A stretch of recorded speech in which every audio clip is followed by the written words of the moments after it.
کہ آیت بسم اللہ جو ہے وہ سورہ فاتحہ کا حصہ ہے یا نہیں۔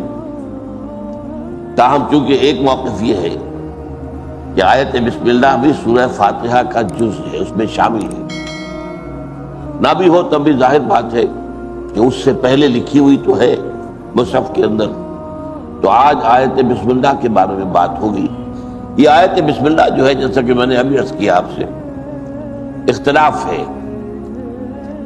تمام جو صورتیں ہیں سوائے ایک کے، ان سے پہلے یہ آیت موجود ہے، بسم اللہ الرحمن الرحیم۔ البتہ ایک سورہ توبہ ہے جس سے پہلے یہ آیت نہیں لکھی جاتی۔ اس کی وجہ یہ ہے حضرت علی رضی اللہ تعالیٰ عنہ کے الفاظ میں کہ چونکہ سورہ توبہ جو ہے وہ تلوار ہاتھ میں لے کر نازل ہوئی ہے۔ سورہ توبہ کے شروع میں جو اعلان ہے کہ مشرکین عرب سے اب کوئی معاہدہ نہ اللہ کا ہے نہ اللہ کے رسول کا ہے صلی اللہ علیہ وسلم، اب ان کو صرف 4 ماہ کی مہلت ہے۔ اس عرصے میں یہ اگر ایمان لے آئے تو ان کی جان بخشی ہو جائے گی، ورنہ انہیں قتل کر دیا جائے گا۔ یہ بات ذرا چونکہ کڑوی ہے، اگر ان جو آیات ہیں سورہ توبہ کی انہیں ان کی فیس ویلیو پر لیا جائے تو اعتراض وارد ہوتا ہے۔ اس کا تو مطلب یہ ہے کہ اسلام جو ہے بالجبر پھیلایا گیا ہے، تلوار کے زور سے اور موت کی دھمکی کے ساتھ۔ لیکن یہ جان لینا چاہیے کہ اصل میں یہ عام نہیں ہے، یہ حکم یہ خاص ہے بنی اسماعیل کے لیے، وہ عرب جو حضرت اسماعیل کی اولاد تھے، انہی میں سے حضور بھی تھے، لہذا ان پر گویا کہ حضور کی بعثت کے ذریعے آخری درجے میں اتمام حجت ہو گیا۔ اب اگر وہ ایمان نہیں لائیں گے تو اللہ تعالیٰ کا جو مستقل قانون ہے کہ جس قوم کی طرف اللہ رسول بھیج دیتا تھا، اگر وہ قوم انکار کرتی تھی تو ہلاک کر دیا۔ جیسے آپ کو معلوم ہے قوم نوح ساری کی ساری غرق کر دی گئی، قوم ہود، قوم عاد جس کا نام ہے، برباد کر دی گئی، تباہ کر دی گئی۔ قوم صالح جس کا نام سمود ہے، وہ بھی اسی طرح ہلاک کیے گئے۔ قوم شعیب جس کا نام مدین ہے، وہ بھی ہلاک کیے گئے۔ آل فرعون وہ بھی غرق کیے گئے۔ اسی طرح سے در حقیقت یہ حکم اب ان لوگوں کے لیے جن میں سے حضور تھے اور جن کی طرف حضور کی اصل بعثت تھی، هو الذی بعث فی الامیین رسولا منہم، وہی ہے اللہ جس نے بھیجا ہے ان امیین میں سے ایک رسول، انہی میں سے، یہ کوئی باہر سے آیا ہوا نہیں ہے، اجنبی نہیں ہے، انہی میں سے ہے۔ لہذا ان پر اتمام حجت آخری درجے میں ہو چکی ہے۔ اب اگر وہ ایمان نہیں لائیں گے تو وہ مستوجب قتل ہو۔ یہ مہلت دی گئی 4 مہینے کی۔ اگرچہ یہ آیت جو ہے بہت ہی خوفناک لگتی ہے اپنی جگہ پر، یہ مضمون واقعہ کیا ہے؟ سب اہل عرب ایمان لے آئے، کچھ لوگ پھر عرب چھوڑ کر چلے گئے، انہوں نے ہجرت کی، لیکن یہ کہ کچھ لوگ جو ہیں وہ صرف کچھ لوگ تھے، اکثر جو ہے ایمان لے آئے۔ اس طریقے سے کسی ایک شخص کا قتل بھی اس آیت کے مطابق نہیں ہوا، نوبت نہیں آئی، یہ صرف ایک دھمکی تھی۔ بہرحال یہ حکم چونکہ بہت سخت حکم ہے، لہذا حضرت علی کا فرمانا یہ ہے رضی اللہ تعالیٰ عنہ کہ چونکہ اس کے شروع میں اتنا سخت حکم آ رہا ہے تو یہ آیت جو ہے جس میں اللہ کے 2 اسماء آ رہے ہیں، الرحیم الرحمن، تو گویا کہ یہ آیت پھر مناسبت نہیں رکھتی اس مضمون کے ساتھ۔ رحمت والا پہلو نہیں ہے یہاں پر، عقوبت والا پہلو ہے، سختی والا پہلو ہے، سزا کا پہلو ہے، لہذا اس سے پہلے جو آیت بسم اللہ نہیں لکھی جاتی۔ باقی 113 صورتیں جو ہے قرآن مجید کی، ان کے شروع میں یا ان سے پہلے کہہ دیجئے آیت درج ہے۔ لیکن آیا یہ آیت ہر اس صورت میں جز شمار ہوگی؟ اس میں اختلاف ہے۔ ایک رائے یہ کہ نہیں، یہ کسی بھی صورت کا جز نہیں، سوائے وہ مقام جو میں نے ابھی آیات آپ کو سنائی ہے سورہ نمل میں، جس میں کہ واقعہ بیان ہو رہا ہے کہ وہ حضرت سلیمان علیہ السلام نے جو ایک خط لکھا تھا ملکہ سبا کو، اس میں یہ آیت وارد ہوئی ہے۔ وہ میں نے آیت آپ کو سنائی ہے کہ ایک خط جو ہے حدود کے ذریعے سے، ایک پرندے کے ذریعے سے وہ خط جو ہے ملکہ کے خوابگاہ میں ڈال دیا گیا۔ کوئی سفیر نہیں گیا تھا، کوئی انسان نہیں گیا تھا، نہ کوئی ڈاک کا نظام تھا۔ بہرحال اس نے وہ خط پڑھا، پھر اپنے دربار میں اس نے کہا، قالت یا ایھا الملأ، اے سرداروں، اے سرداران قوم، انی القی الیہ کتاب کریم، میرے پاس ڈال دیا گیا ہے لا کر ایک خط جو بہت ہی پرجلال خط ہے، بہت جلالت آمیز ہے۔ انہ من سلیمان، اور یہ خط سلیمان کی طرف سے ہے۔ وَإِنَّهُ بسم اللہ الرحمن الرحیم، اور اس کا آغاز ہوا ہے اس سے کہ نام شروع نام کے اللہ کے نام سے کہ جو رحمان ہے اور رحیم ہے۔ تو اس کے بعد یہ کہ اللہ تعالی علیہ واتونی مسلمین، حضرت سلیمان کے اصل مضمون کیا تھا اس خط کا کہ تم میرے مقابلے میں سرکشی مت کرو اور فرما برداری اختیار کر کے حاضر ہو جاؤ۔ تو یہ گویا کہ ایک الٹیمیٹم تھا حضرت سلیمان کی طرف سے علیہ الصلوۃ والسلام۔ بہرحال مشورہ ہوا، اس کے بعد وہ اور لمبی داستان ہو جائے گی، اس وقت جو ہے اس کا تعلق نہیں۔ تو یہ جو آیت ہے جیسا کہ میں نے عرض کیا، ایک رائے یہ ہے کہ ہر صورت کے ساتھ یہ جو ہے اس کا جز ہے، ایک یہ کہ نہیں قطعاً نہیں، یہ صرف بطور علامت لکھی گئی ہے، علامت کے طور پر کہ یہاں ایک صورت ختم ہو گئی دوسری شروع ہو رہی ہے۔ اب اس سے آپ سمجھ لیجئے کہ ایک بات اور حل ہو جاتی ہے کہ قرآن مجید کی کل آیات کی تعداد کے بارے میں اختلاف ہے۔ اب پہلا اختلاف تو اسی سے ہو جائے گا، اگر تو اس آیت میں بسم اللہ کو کاؤنٹ کریں تو 113 جو ہے وہ بڑھ جائے گا عدد، اگر نہیں کریں گے تو 113 کم ہو جائے گا۔ لیکن یہ کہ بہرحال یہ ایک علمی مسئلہ ہے جو قراء کے مابین ہے، جو ماہرین قراءت ہیں قرآن مجید کے، ان کے مابین اختلاف ہے۔ لیکن یہ کہ بہرحال یہ قرآن مجید کی آیت تو ہے، اس لیے کہ سورہ نمل کے اندر موجود ہے وَإِنَّهُ مِن سُلَيْمَانَ وَإِنَّهُ بسم اللہ الرحمن الرحیم۔ اب آئیے اس پر ہم غور کرتے ہیں اس آیت کے اندر بسم اللہ الرحمن الرحیم، اس سے پہلے جو ہے ایک فعل امر محذوف مانا جاتا ہے، جو کہا جاتا ہے ایک خبر کے انداز میں کہ میں اشرع بسم اللہ الرحمن الرحیم، میں شروع کرتا ہوں اللہ کے نام سے جو رحمان اور رحیم۔ چنانچہ یہ آپ کو معلوم ہے کہ یہ ہماری تہذیب کا ایک جز بن گیا ہے، کوئی بھی کام ہو، اچھا کام جو بھی کر رہے ہو تو بسم اللہ الرحمن الرحیم اس سے اس کا آغاز ہوتا ہے۔ تو اس طریقے سے یہ گویا کہ ہماری تہذیب کی ایک نمایاں علامت بن گئی، جیسا کہ میں نے پچھلے جمعے میں کہا تھا کہ ماشاء اللہ، انشاءاللہ، یہ ساری چیزیں جو ہے ہماری تہذیب کا الحمدللہ، سبحان اللہ، یہ ہماری تہذیب کا جز ہے اور ہمارے ایمان کا یہ گویا کہ اظہار ہے، اس کا خلاصہ ہے۔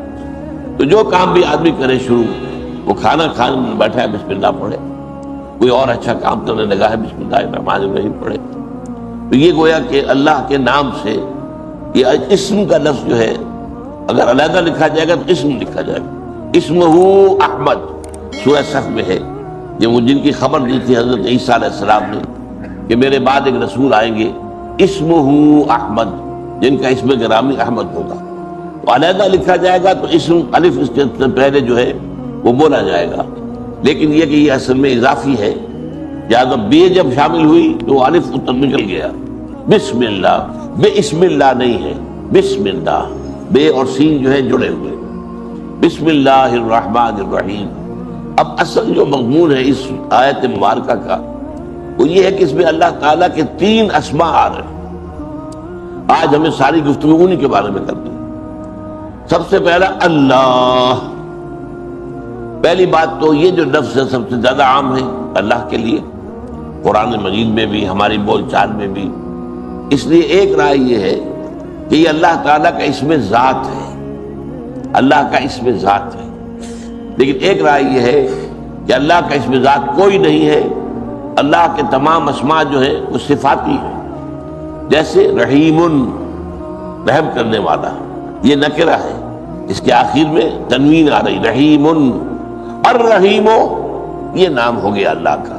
الف لام جب جس میں جڑ گیا تو اب خاص ہو گیا اللہ تعالیٰ کے لیے الرحیم، رحمان، لیکن یہ کہ الرحمن، اسی طریقے سے ہر معاملہ، العزیز، عزیز، عزیز ذو انتقام، اللہ تعالیٰ بہت زبردست ہے، انتقام لینے والا ہے، تو عزیز یہ صفت ہے، العزیز یہ اللہ کا نام ہے۔ تو تمام اللہ کے اسماء جو ہیں سوا اس ایک کے جس میں اختلاف ہے، لیکن میں عرض کر رہا ہوں کہ اس میں بھی ایک رائے یہ ہے، نحویین کی رائے یہی ہے کہ یہ بھی صفاتی نام ہے اللہ کا۔ الہ پر الف لام داخل ہوا ہے اور ایک الف یہاں پر محذوف ہو گیا. الالہ، الہن کوئی الہ، کوئی سا الہ نکرہ ہے. الالہ یعنی اللہ، وہ جو حقیقی الہ ہے، جو واقعی الہ ہے، جو سب سے بڑا الہ ہے، جو معبود برحق ہے. تو گویا کہ یہ بھی ایک صفاتی نام ہے. الہ پر الف لام کے داخل ہونے سے یہ اللہ بنا ہے. جیسے میں نے مثالیں دے دی، الرحیم، العلیم، العزیز، الغفار، الستار. یہ اللہ تعالیٰ کے جتنے بھی صفات ہیں ان پہ جب ہم الف لام داخل کر کے معرفہ بنا دیتے ہیں تو وہ اللہ کا نام بن جاتا ہے. اب یہاں سوال پیدا ہوتا ہے کہ یہ گویا کہ اگر تو یہ ہے اس میں ذات، تو یہ کسی بھی مادے سے مشتق نہیں مانا جائے گا. جیسے لاہور ایک شہر کا نام ہے، اب اس کا کوئی مادہ تلاش کرنا تو ممکن نہیں ہے. دہلی ایک شہر کا نام ہے. تو ناموں کے بارے میں ظاہر بات ہے کہ وہ مانا جاتا ہے کہ ان کے لیے کوئی ضروری نہیں. ویسے ہی کہ اور نام ہو عبد الرحیم، تو رحیم تو ظاہر بات ہے کہ اللہ تعالیٰ کا نام ہے عبد الرحیم. اور الرحیم کا بندہ تو وہ تو ایک صفاتی نام ہے اللہ کا. لیکن یہ ہے کہ یہ جو الہ یہاں پر اس پر الالہ کا جب بنا ہے تو اس کا مادہ جو ہے اس کے بارے میں بہت سی آراء ہے. اور یہ میں سمجھتا ہوں کہ واقعتاً یہی نام اس لائق ہے کہ اس کے بارے میں یہ سمجھا جائے، گمان کیا جائے کہ اللہ کا اس میں ذات ہے. اور صوفیاء کرام کی رائے ہمارے ہاں یہی ہے کہ یہ اللہ کا اس میں ذات ہے. اگرچہ نحویین جو ہیں ہمارے ہاں، جو گرامر کے ماہر ہیں، وہ یہ کہتے ہیں کہ نہیں، یہ بھی اسی طریقے سے جیسے رحیمن سے الرحیم بن گیا ہے، اسی طرح الہن سے الالہ یعنی اللہ بن گیا. لیکن اب اس الہ کا مفہوم کیا ہے؟ میں چند آپ کو گنواتا ہوں چیزیں. اس قدر جامع ہے یہ مادہ، اس میں جو مضامین نکلتے ہیں. الہ تحیرہ، تحیرہ متحیر ہو گیا. الہ کے ایک معنی یہ ہے متحیر ہو جانا. اسی طریقے سے الہ تو الہ فلان، اس کے کیا معنی ہے؟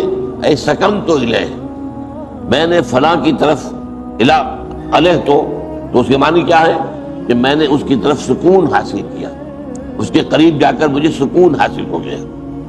اسی طرح الہ الرجل یعلہ اذا فزع من امر نزل به فلاحہ غیرہ ای اجارہ. اگر کوئی شخص کہتا ہے کہ فلاں شخص جو ہے اس نے الہ کیا، اس کی طرف راغب ہوا اس لیے کہ اس پر کوئی مصیبت آ گئی تھی اور اس مصیبت کے لیے اس نے اس کی پناہ طلب کی. اسی طرح الہ الفصیل الی امہ، اونٹنے کا بچہ جو ہے بچڑا ہوا تھا، اس سے بچھڑا ہوا تھا، لیکن کسی طرح اس کی رسی باندھا ہوا ہوگا کہیں. جیسے کہ آپ بھی بھینسوں کے بچوں کو جو ہے وہ باندھ کر رکھتے ہیں، ورنہ دودھ پی جائے گی سارا کا سارا، آپ کو کیا ملے گا؟ لہذا وہ یہ ہے کہ اس کو باندھ کر رکھو. اگر کہیں اس کا رسہ کھل گیا تو کہاں جائے گا؟ وہ تیر کی طرح سیدھا جائے گا اپنی ماں کی تھنوں کی طرف. اس کو بھی کہا گیا الہ. جیسے کہ وہ بچہ جو بچھڑا ہوا تھا اپنی ماں سے دور تھا، اسے علیحدہ کر دیا گیا تھا، اسے جب آزادی ملی ہے تو لوٹا ہے، دوڑا ہے، بھاگا ہے اپنی ماں کی طرف. لاح یلوہ کی معنی ایک اور بھی ہے، اس کے معنی ہے احتجبہ، کوئی چیز کی جو چھپ گئی ہماری نگاہوں سے اوجل ہو گئی، احتجبہ چھپ گئی. والہ یالہ والہانہ محبت کرنا، جیسے ہم کہتے ہیں والہانہ محبت، اس کے لیے بھی یہ مادہ آتا ہے. اب یہ اتنے مفہوم ہیں اس حرف کے اندر، الف لام ہا سے جو لفظ بنتا ہے، جو لفظ بنیں گے ان میں یہ تمام مفہوم ہیں. اب اس میں دیکھیے کہ 3 تصورات ہیں اللہ کے بارے میں. یہ ہے بہت نقطہ اہم جو سمجھ لیں. ایک عوام الناس کا تصور کیا ہے الہ کا، معبود کا، کہ وہ مشکل کشا ہے، وہ ہمارے تمام مسائل کا حل کرنے والا ہے، مصیبت کا دور کرنے والا ہے، وہ رزق دینے والا ہے، وہ ہماری ضرورتیں پوری کرنے والا ہے، قاضی الحاجات ہے. یہ جو تصور ہے یہ عوام کا تصور ہے. اللہ کی طرف ان کا رجوع اس حیثیت سے ہوتا ہے، وہ اللہ سے رزق طلب کرتے ہیں، اللہ تعالیٰ ہی سے اعانت طلب کرتے ہیں، اللہ تعالیٰ ہی سے اپنی مصیبت کے اندر مدد طلب کرتے ہیں، اللہ تعالیٰ ہی سے اپنی بیماری میں شفا کی درخواست کرتے ہیں.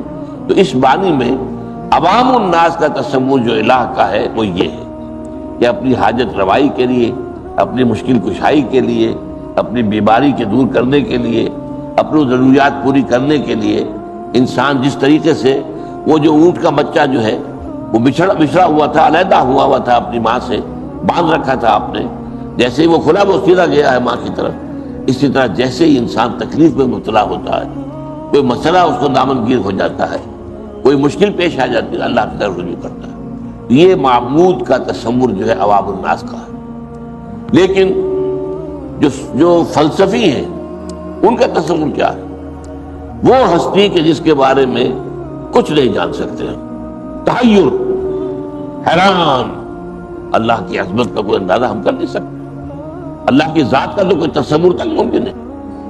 اے بروں از وہم و قیل و قال من، تو ہمارے تصورات سے، ہمارے وہم سے اور وراء الورا ثم وراء الورا ثم وراء الورا ہے۔ تو جو فلسفی ہے وہ اللہ کا تصور جب کرتا ہے تو احتجبہ، اور یہ کہ وہ تحیرہ، اللہ کے جو چھپا ہوا ہے اور جس کے بارے میں تحیر کے سوا انسان کو کچھ ہاتھ نہیں آتا۔ ہاں اگر ہم جان سکتے ہیں تو اس کی صفات کے بارے سے، جیسے اللہ جو ہے رحیم ہے، اللہ جو ہے سمیع ہے، اللہ بصیر ہے، یہ صفات ہیں، ان صفات کے حوالے سے ہم اللہ کو جانتے ہیں۔ لیکن صفات کے بارے میں بھی دو باتیں ہم نہیں جانتے۔ اللہ سمیع ہے، کیسے سنتا ہے یہ ہم نہیں جانتے۔ کیا اس کے بھی ہمارے طرح کے کان ہیں؟ کیا اس سے بھی ساؤنڈ ویوز کی ضرورت ہے کہ وہ اس کے کان میں جائیں اور وہاں جا کر اثر پیدا کرے تو انسان سنے؟ ہم نہیں جانتے۔ سمیع ہے، کیسے سنتا ہے یہ ہم نہیں جانتے۔ کتنا سمیع ہے یہ بھی ہم نہیں جانتے، ہم تصور نہیں کر سکتے۔ وہ قدیر ہے، کتنا قدیر ہے ہمارے تصور سے باہر ہے۔ ظاہر بات ہے کہ ہمارا عقل، ہماری سوچ یہ تو اس طرح ہے جیسے کہ ایک جو سنار کی ترازو ہوتی ہے، وہ ماشے اور تولے تو تول سکتی ہے، ٹنوں سریا تو نہیں تول سکتی۔ تو ظاہر بات ہے کہ اللہ تعالیٰ کی صفات کا بھی ہم صرف یہ جانتے ہیں کہ وہ سمیع ہے، بصیر ہے، قدیر ہے، یہ سب جانو، لیکن کیسے سنتا ہے، کیسے دیکھتا ہے، کیسے اس کا وجود کیسا ہے، وہ ہر جگہ موجود ہے، کیسے موجود ہے؟ وہ معکم اینما کنتم، وہ تمہارے ساتھ ہی ہوتا ہے جہاں کہیں بھی تم ہو، کیسے، کس معنی میں ہے؟ وہ ہر جگہ موجود ہے، کس معنی میں ہے؟ یہ ہم نہیں سمجھ سکتے۔ لیکن یہ ہے کہ اس کی صفات کے بارے میں دوسری بات، وہ کتنا سمیع ہے، کتنا بصیر ہے۔ اب اس میں ایک لفظ ہمارے پاس جائے پناہ ہے، کل، هو علی کل شیء قدیر، وہ ہر چیز پر قادر ہے۔ هو بکل شیء علیم، وہ ہر چیز کا علم رکھنے والا ہے۔ تو ہم یہ کہہ سکتے ہیں مثلا اللہ خیر صلی اللہ کل، اب کل کتنا ہے اس کا اندازہ جو ہے، جیسے آپ کو معلوم ہے کہ آج سے کوئی 500-700 سال پہلے آدمی کیا سمجھتا ہوگا آسمان کہاں ہے؟ یہ کوئی چھت ہے، شاید 2-4 میل اوپر ہوگی آسمان ہمارے زمین سے، بس اور کیا۔ آج ہمیں معلوم ہے کہ آسمان جو ہے اس کی جو پہنائیاں ہیں اس کا تو اندازہ ہی ممکن نہیں۔ آسمان کا کوئی تصور ہی ابھی تک ہمارے سامنے نہیں آیا ہے۔ یہ گیلیکسیز، نئی سے نئی گیلیکسیز دریافت ہو رہی ہیں، اتنے billion trillion years, light years کے فاصلے پر، اور وہ نئی ایک گیلیکسی ایجاد ہو رہی ہے، معلوم ہو رہی ہے، انکشاف ہو رہا ہے۔ لیکن کیا سمجھتا تصور تھا پہلے انسان؟ تو بس اسی طریقے سے میں کہا کرتا ہوں، مثال کے طور پر یہ بات کہ اللہ بارش برساتا ہے، کیسے برساتا ہے؟ آج سے 400-500 سال پہلے اگر کسی بیچارے دیہاتی کا تصور یہ ہو کہ جیسے کوئی ماشکی جو ہے وہ مشق سے چھڑکاؤ کرتا ہے، ایسے ہی اللہ تعالیٰ کی شاید کو بہت بڑی مشق ہے اور اس مشق کے ذریعے سے چھڑکاؤ کر رہا ہے، اگر یہ بھی اس کا تصور ہے اللہ کر رہا ہے تو اس کے ایمان میں کوئی خلل نہیں ہے، اس لیے کہ اس نے یہ تو مان لیا نا اللہ کر رہا ہے، کسی دیوی کی طرف یا دیوتا کی طرف منسوب نہیں کر رہا، اللہ کر رہا ہے۔ تو اس معنی میں اس کا جو صحیح ہے توحید قائم ہے۔ البتہ یہ کہ ظاہر بات ہے کہ تصور تو اس کا اپنی ذہنی سطح کے مطابق ہوگا، اپنی ذہنی سطح سے بالا تر ہو کر تو سوچنا اس کے لیے ممکن نہیں۔ تو آج ہمیں معلوم ہے کہ بارش کیسے برساتا ہے اللہ، کہ سمندروں سے پانی بخارات بن کر اوپر اٹھتا ہے، اوپر جا کر بادل بن جاتے ہیں، پھر ہوائیں ہیں، ہوائیں جو ہے ان کو لے کر دور دراز جگہ پر جاتی ہیں، پھر بارش برستی ہے۔ اب یہ لیکن ہم کیا کہیں گے، یہ سارا نظام اللہ کا قائم کردہ ہے اور اللہ کے حکم کے تحت چل رہا ہے، لہذا اللہ بارش برساتا ہے۔ گویا کہ یہ سارا کا سارا میکینزم ہے، اب یہ انڈرسٹوڈ ہے کہ یہ سارا نظام اللہ نے بنایا ہے اور اللہ ہی اس کو چلا رہا ہے، اور جب چاہے گا اس کے خلاف بھی کر سکتا ہے، اچانک بھی بغیر کسی اس کے کہ کوئی بخارات سمندر سے اٹھے اور ہوائیں لے کر آئیں، جہاں چاہے اللہ پانی برسا دے، اس کا اختیار مطلق ہے، لیکن یہ کہ اس نے جو نظام اس دنیا میں بنایا ہے، اب ہم نے سائنس کے ذریعے سے اس نظام کا مطالعہ کیا ہے۔ یہ سائنس نے یہ سارے گوشے جو ہیں انسان کے، یہ اللہ تعالیٰ کے افعال کے جو مختلف پہلو ہیں، ان میں سے کچھ پورے تو ابھی نہیں، لیکن کچھ نہ کچھ تو ہم پر واضح ہو گیا ہے۔ بارش ایسے برستی ہے، زلزلہ ایسے آتا ہے، یہ زمین کے اندر جو ہے نیچے پلیٹیں ہیں اور مختلف جو ہے ان کے اندر جو ہے حرکت ہوتی ہے، تب یہ زلزلہ آتا ہے۔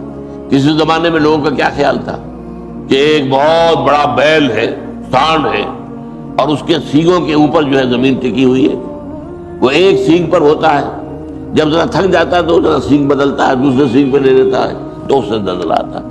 اب یہ ایک تصور ان کا تھا، اور کیا کرتے ہیں ان کے سمجھ میں اور کہاں سے آتا؟ انہوں نے تو زیر زمین جا کے ابھی دیکھا نہیں تھا، سمندر کی تہہ میں جا کر دیکھا نہیں تھا کہ وہاں سے واقعی معلوم ہو جائے کہ کس طریقے سے مختلف جو ہے پلیٹس میں کہلاتی ہیں یہ، وہ جس طریقے سے کہ وہ آپس میں جو جڑی ہوئی ہے، لیکن ان کے اندر ایک خلا ہے اور اس میں حرکت پیدا ہوتی ہے تو زلزلہ آتا ہے۔ بہرحال اس اعتبار سے سب سے پہلی بات یہ کہ اللہ تعالیٰ کے بارے میں عام لوگوں کا تصور، وہی حاجت روا ہے، وہی مشکل کشا ہے، وہی تکلیف روا کرنے والا ہے، وہی ہمیں شفا دیتا ہے۔ جیسے سورہ شعراء میں فرمایا وَإِذَا مَرِضْتُ فَهُوَ يَشْفِينِ، جب میں بیمار ہوتا ہوں تو وہی مجھے شفا دیتا ہے۔ یہ ساری چیزیں جو ہے اللہ تعالیٰ کرتا ہے۔ لہذا فطرت کیا ہے انسان کی؟ تکلیف میں وہ رجوع کرتا ہے۔ ہاں جب آدمی آرام سے ہوتا ہے تو اس پر غفلت آ جاتی ہے، پھر وہ اللہ کی طرف متوجہ کم ہوتا ہے، تکلیف میں اللہ کو پکارتا ہے۔ یہ قرآن مجید میں بار بار آیا کہ دیکھو جب تم سمندر میں ہوتے ہو اور اگر ٹھیک ٹھیک کشتی چل رہی ہے تو ٹھیک ہے، تم بھی مطمئن ہو، جب ذرا طوفان آتا ہے تو پھر تم اللہ کو پکارتے ہو، چیختے ہو اے اللہ ہم تیری ہی بندگی کریں گے، ہمیں اس مصیبت سے نجات دے دے۔ تو معلوم ہوا تمہارے دل کے اندر تو اللہ ہی ہے نا، وقت کے اوپر تم نے اسی کو پکارا۔ اور یہی اصل میں واقعہ بیان ہوتا ہے ابو جہل کے بیٹے کے ایمان لانے کا۔ حضرت اکرمہ رضی اللہ تعالیٰ ابو جہل کے بیٹے تھے، اور تھے وہ بھی سخت مزاج ابو جہل کا بیٹا۔ وہ تو آپ کو معلوم ہے کہ پتا پر پوت اور پتی پر گھوڑا، بہت نہیں تو تھوڑا تھوڑا تو جیسا پتا تھا ابو جہل سخت ترین انسان، ایسے ہی وہ بھی تھے۔ لیکن وہ جو میں آج شروع میں بیان کر چکا ہوں، جب سورہ توبہ کی آیات آ گئی کہ اب یا تو 4 مہینے کے اندر اندر ایمان لے آؤ یا قتل عام ہو جائے گا تمہارا، تو یہ بھی ان میں سے شامل تھا، یا شامل تھے کہوں گا اس لیے کہ بعد میں تو وہ ایمان لے آئے اور صحابی ہیں، اور مسیلمہ کذاب کے خلاف جو ہے جنگ کرتے ہوئے شہید ہوئے، اور بہت ہی بہادری کے ساتھ جہاد کیا انہوں نے بعد میں اللہ کی راہ میں۔ تو وہ جو ہے ان کا گردن اکڑی ہوئی تھی کہ میں اس وجہ سے تو ایمان نہیں لاؤں گا محمد صلی اللہ علیہ وسلم، ٹھیک ہے میں ملک چھوڑ کر جا رہا ہوں۔ تو کبھی صحابہ کرام گئے تھے حبشہ کی طرف ہجرت کر کے، اب یہ جا رہا تھا، اب سمندر بحر قلزم درمیان میں ہے، کشتی میں تھا، کشتی پر طوفان جب آ گیا تو اس نے دیکھا کہ کشتی میں جتنے لوگ بیٹھ رہے اللہ کو پکار رہے ہیں، کسی نے حبل کو نہیں پکارا، لات کو نہیں پکارا، منات کو نہیں پکارا، دات عزا صلاح کو نہیں کہا بھائی یہی بات تو محمد کہتے ہیں صلی اللہ علیہ وسلم۔ یہ تو معلوم ہے کہ ہماری فطرت میں صرف اللہ ہے، یہ لات اور عزا اور منات اور سب کے سب جو ہم نے گھڑ لیے ہماری فطرت سے کوئی تعلق نہیں۔ لہذا ایمان واپس آیا، واپس آ کر ایمان لے آیا۔ یہ بھی کہا جاتا ہے کہ ان کی اہلیہ ایمان لے آئی تھی تو وہ جا کر لے کر آئی ہے، واللہ عالم۔ یہ دیکھیں یہ واقعہ جو ہے میرے نزدیک زیادہ جو ہے قابل اعتماد ہے، واپس آ کر ایمان لائے۔ تو اسی طریقے سے یہ کہ فطرت کے اندر اللہ ہے، تکلیف میں مصیبت میں۔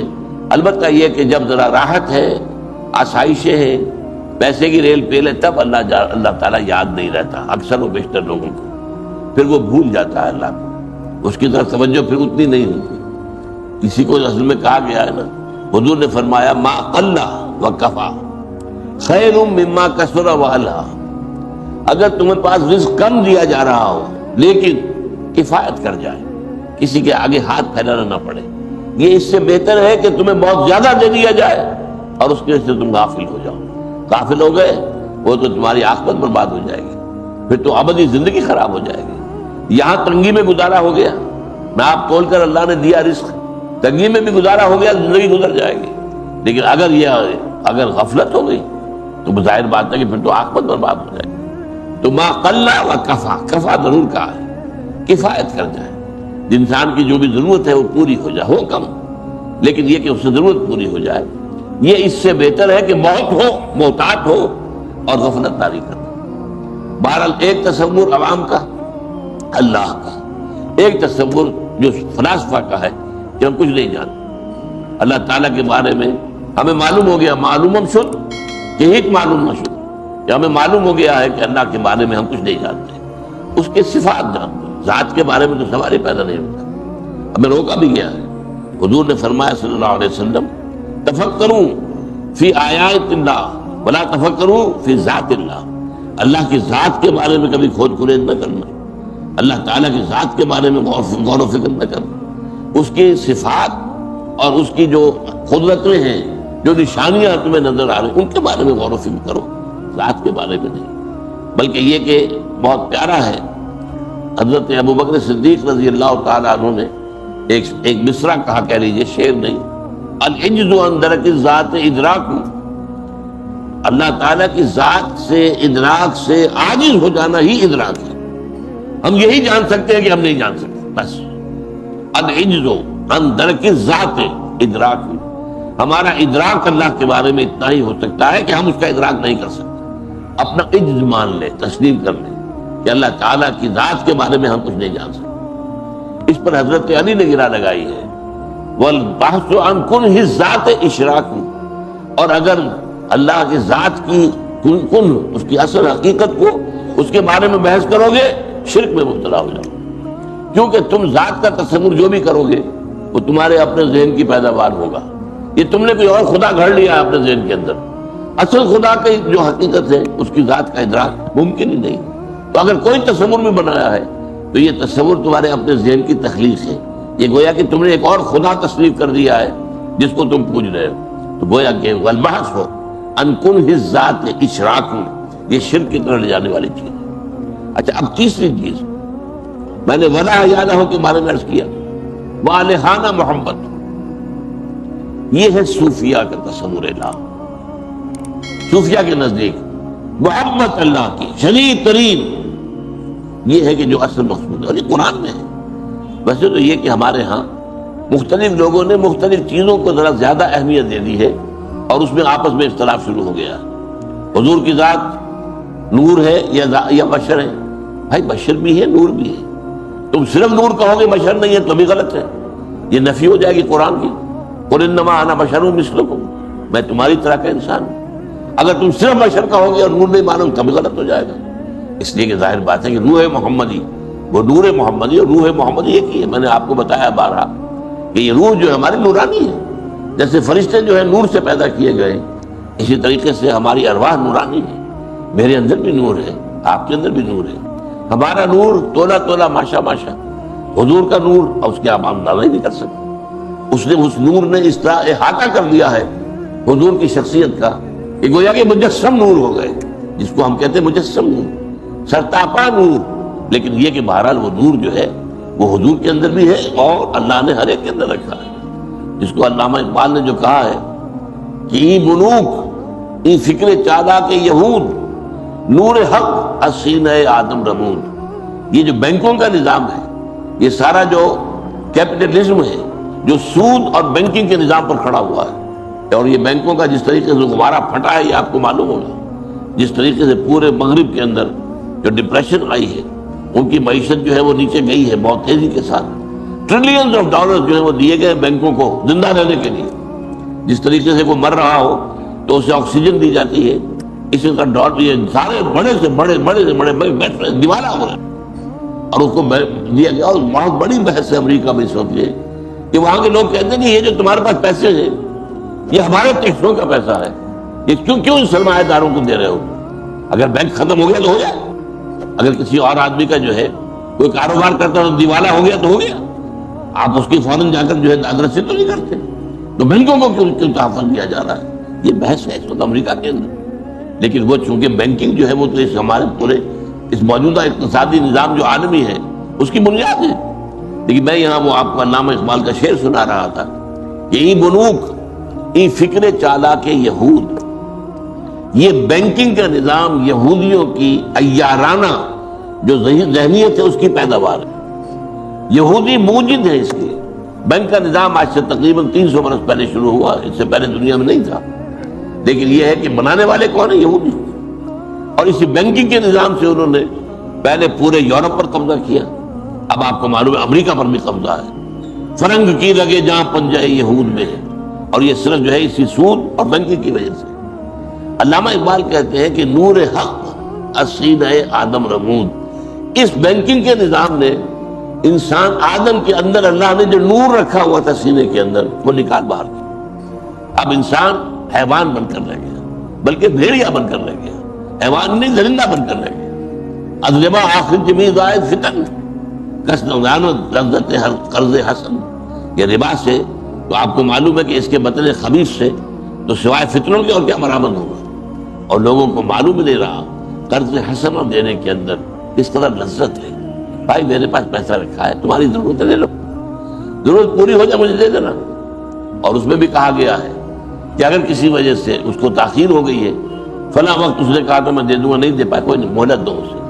اور یہ بھی ہو سکتا ہے تم صدقہ ہی کر دو، دے ہی دو اس کو، اگر وہ غریب جو ہے اس وقت ایسی حالت میں پھنس گیا ہے کہ اس کے لیے واپس کرنا ممکن نہیں ہو رہا ہے یا بہت مشکل ہو گیا ہے، صدقہ کر دو۔ وَأَن تَصَدَّقُوا خَيْرٌ لَكُمْ، یہ سورہ بقرہ میں جہاں سود کی حرمت کا بیان آیا ہے وہی آئے۔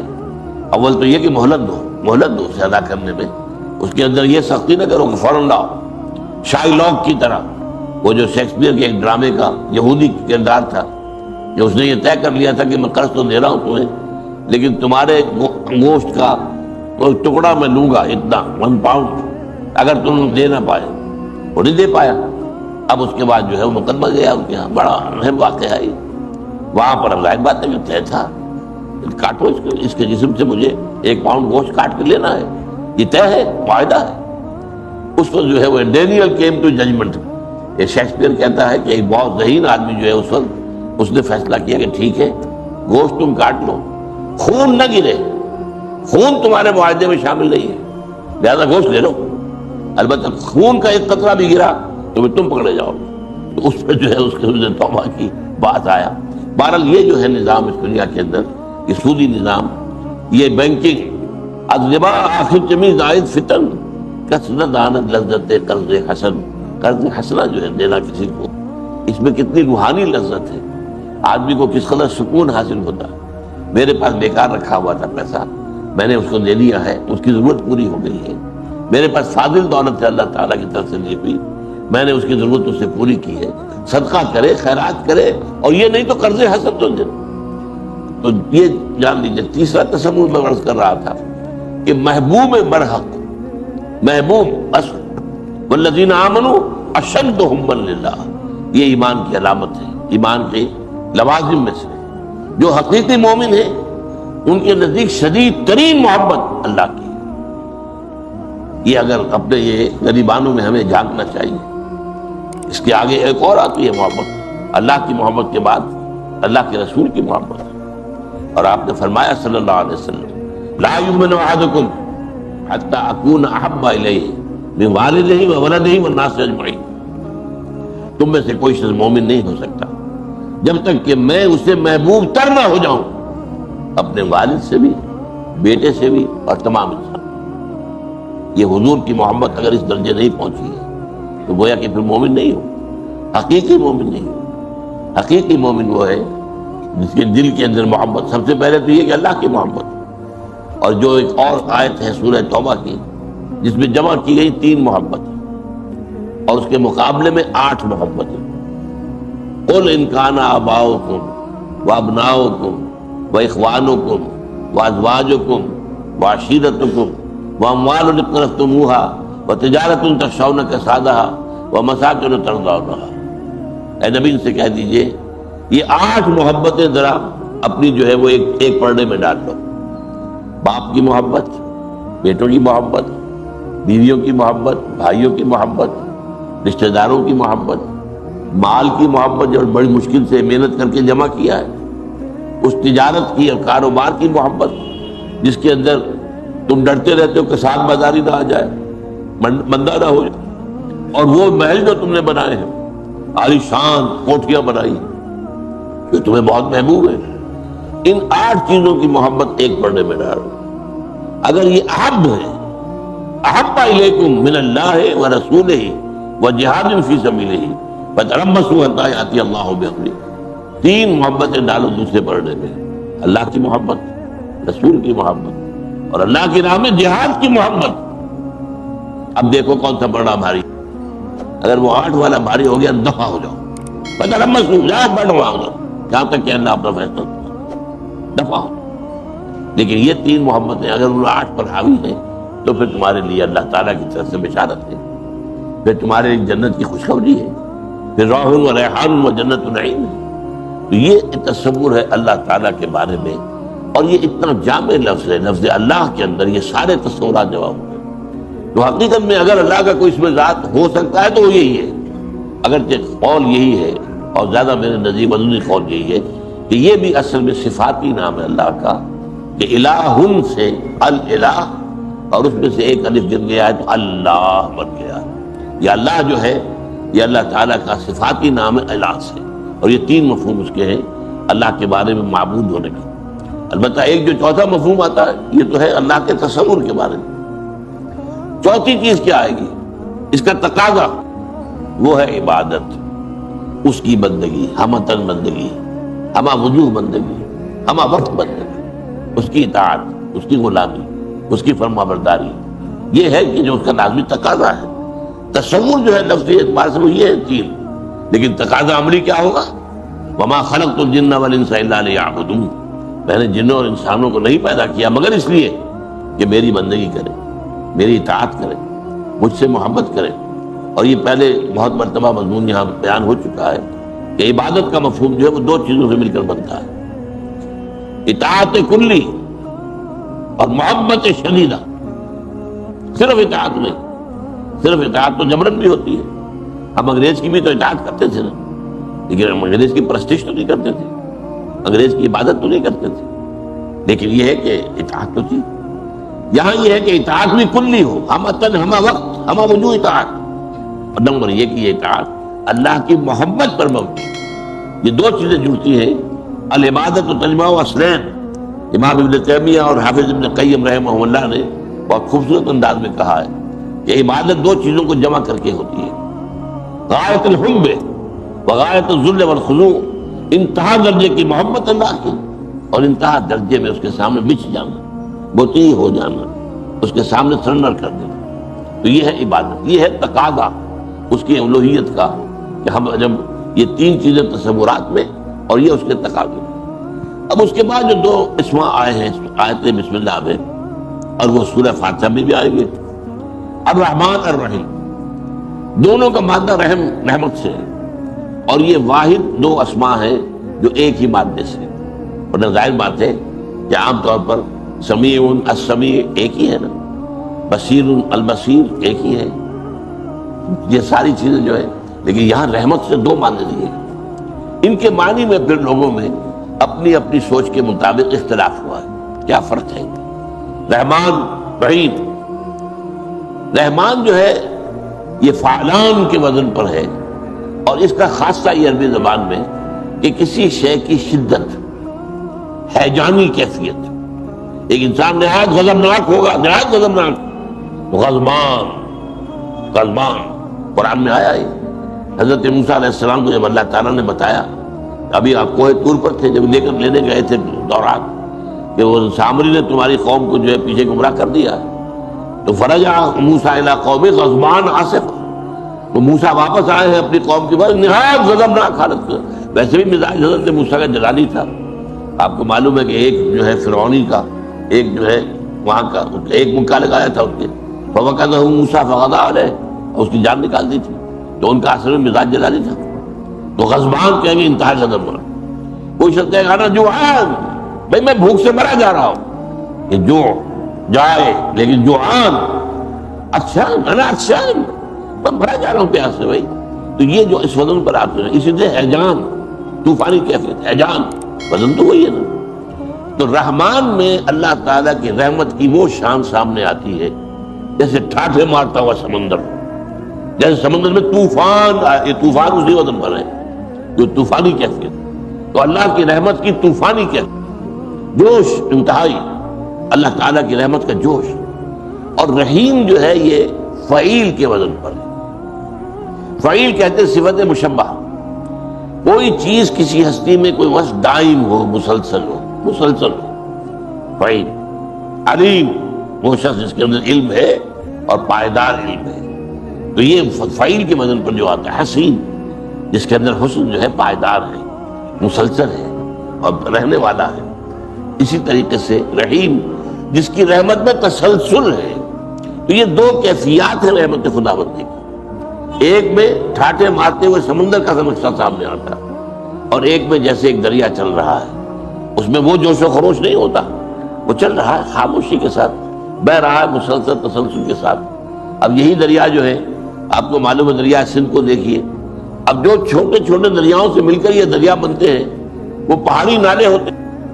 پہاڑی نالوں کو کہیں پہاڑی جگہ میں دیکھیے کیا طوفان ہوتا ہے وہاں، لہریں کس طرح چل رہی ہوتی ہیں طوفانی، کس طرح پتھر ان میں بہ رہے ہوتے ہیں.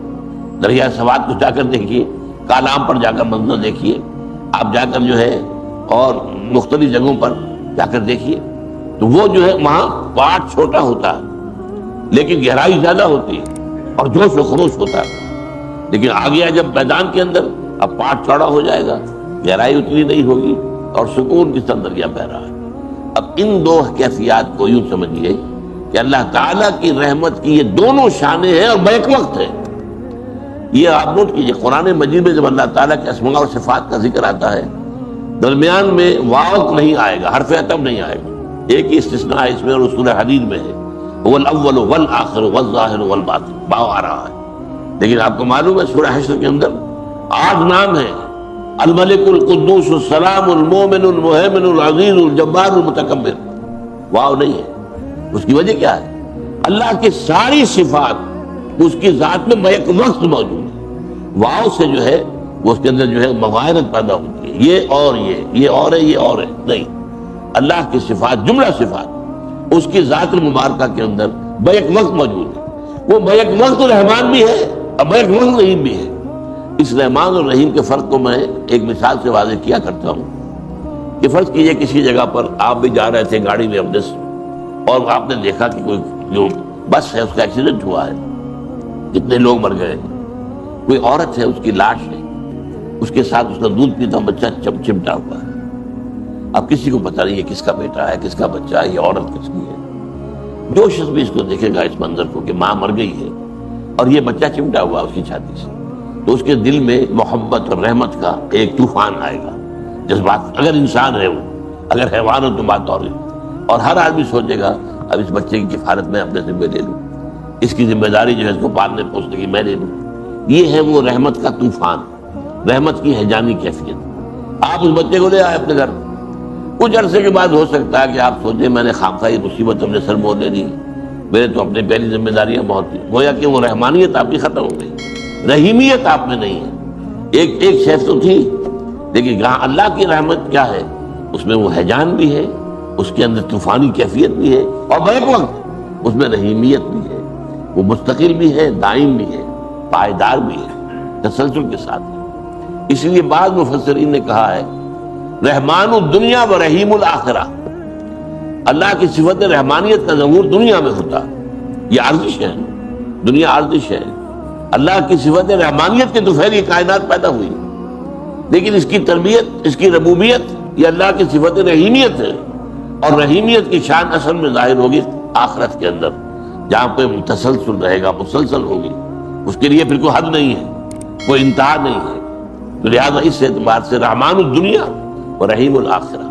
لیکن یہ کہ میرے نزدیک وہ جو پہلا مفہوم میں نے آپ کے سامنے بیان کیا ہے کہ رحمت خداوندی کی یہ دونوں شانیں بیک وقت موجود، ایک جس میں جوش ہے، خروش ہے، جس میں طوفانی کیفیت ہے، ہیجانی کیفیت ہے. اگر آپ کو ہماری ویڈیو اچھی لگی ہو تو ہمارے چینل کو سبسکرائب ضرور کریں. ڈاکٹر اسرار احمد رحمۃ اللہ علیہ کی وفات کے لیے سورہ فاتحہ پڑھ کر کامنٹ میں آمین لکھیں. شکریہ.